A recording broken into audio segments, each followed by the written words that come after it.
નમસ્કાર દર્શક મિત્રો, એસડી ન્યૂઝ ગુજરાતી ચેનલ પર આપનું સ્વાગત છે અને હું આપની સાથે વૈશાલી પુવારુ કરીશું નજર આજના સમાચારો પર। અંકલેશ્વરથી અંકલેશ્વર તીર્થક્ષેત્ર રામકુંડના 66મા વાર્ષિક મહોત્સવ નિમિત્તે શ્રી રામચરિતમાનસ કથાની રામનવમીના પાવન અવસરે પૂર્ણાહુતિ કરવામાં આવી હતી।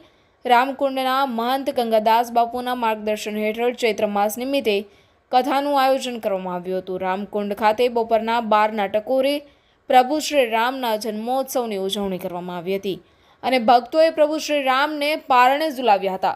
અંકલેશ્વરના સુપ્રસિદ્ધ તીર્થક્ષેત્ર રામકુંડના 66મા વાર્ષિકોત્સવ નિમિત્તે મહંત ગંગાદાસ બાપુના માર્ગદર્શન હેઠળ વિવિધ ધાર્મિક કાર્યક્રમો યોજાયા હતા।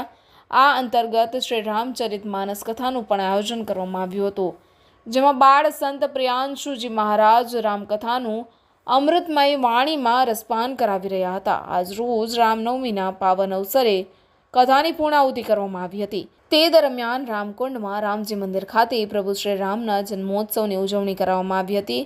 બપોરના 12ના ટકોરે પ્રભુ શ્રી રામના જન્મોત્સવ નિમિત્તે આરતી યોજાઈ હતી અને રામકુંડના મહંત સહિત સંતોએ પ્રભુ શ્રી રામને પારણે ઝુલાવ્યા હતા।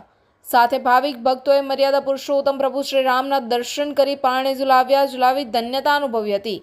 રામકુંડ ખાતે રામનવમીના પાવન અવસરે મોટી સંખ્યામાં ભાવિક ભક્તો ઉપસ્થિત રહ્યા હતા। Reporter Jayesh Prajapati, SD news Gujarati, Ankleshwar.